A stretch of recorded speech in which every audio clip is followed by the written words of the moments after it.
आगे चलते हैं यार, बहुत ही बढ़िया सवाल। एंड इसमें एक ऑप्शन और होना चाहिए था, जीरो, क्योंकि मोस्टली बच्चा तो जीरो लगाया था, तो निपट जाता ना आपके साथ।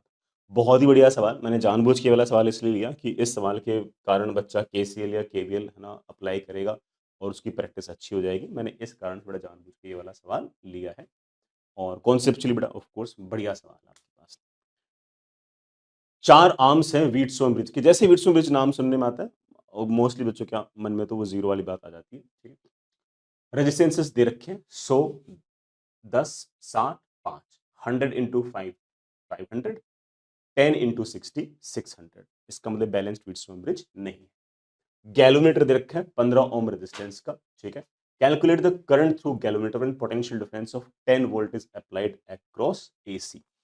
एसी के अक्रॉस बड़ा, अगर मैंने 10 वोल्ट का अगर पोटेंशियल डिफरेंस लगाया है तो मुझसे पूछा है कि इस 15 ओम में से कितना करंट बहेगा। एक्सट्रीमली टफ पूरा का, हालांकि ऐसे क्लास में तो खूब करा रखे, लेकिन जे मेन के हिसाब से बड़ा ऑफकोर्स ये वाला सवाल तो टफ। एडवांस के हिसाब से ठीक है, कुछ भी नहीं। जे मेन के हिसाब से ऑफकोर्स ये वाला सवाल बच्चों को तो टफ ही लगेगा। तो हमारे पास क्या क्या अरेंजमेंट है जरा देखते हैं। हमारे पास 100 और 10 दो रेजिस्टेंस तो ये रहे।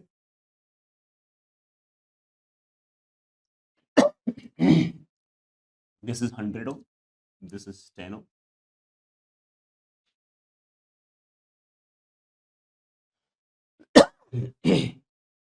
this one is 60, this one is 5, और यहां पर एक गैलोमीटर लगा रखा जिसका रेजिस्टेंस मुझे 15 ओम है। पोटेंशियल डिफरेंस 10 का लगा रखा, तो यहाँ का पोटेंशियल मैंने 10 मान लिया, यहाँ का पोटेंशियल मैंने 0 मान। मुझे 15 ओम का क्या के अंदर से करंट पूछा है, निकाल लेंगे। जीरो तो नहीं है ये तो तय। चलिए, यहां का पोटेंशियल मैंने 0 मान लिया, यहां का पोटेंशियल मैंने 10 मान लिया, यहां का पोटेंशियल मैंने x मान लिया, बेटा यहां का पोटेंशियल मैंने y मान लिया। तो 15 में से जो करंट गुजरेगा बेटा, it will be of course x minus y upon 50।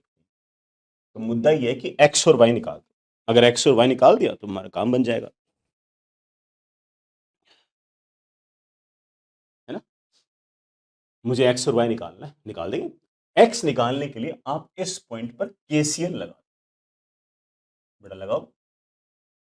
This current x minus 10 upon 100 plus this current x minus y upon 15 plus this current x minus 0 upon 10। बेटा तीनों का सम शुड बी 0। सिमिलरली बेटा इस point पे भी आप KCL लगा दो।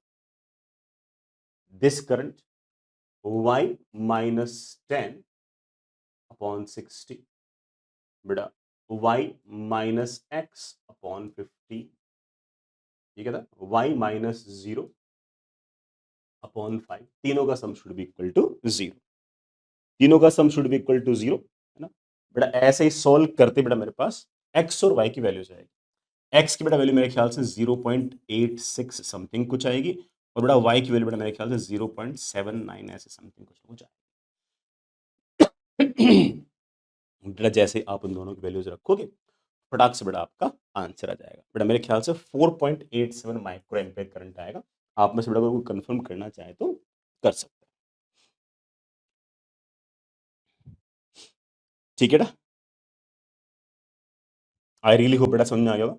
मैं एक बात और क्लियर कर दूं बेटा, इस बात कि ना आपको अगर याद हो ना हल्का फुल्का, अगर किसी बच्चे को अगर हल्का फुल्का भी अगर याद हो ना, तो मैंने ना ये सारे के सारी चीजों आपको अनबैलेंस्ड व्हीटस्टोन ब्रिज के अंदर भी पढ़ा रखी है, ठीक है।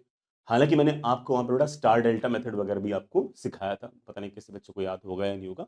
तो कोई बच्चा अगर सोचना चाहे तो उन बातों से भी हल्का फुल्का सोच तो सकता है, ठीक है।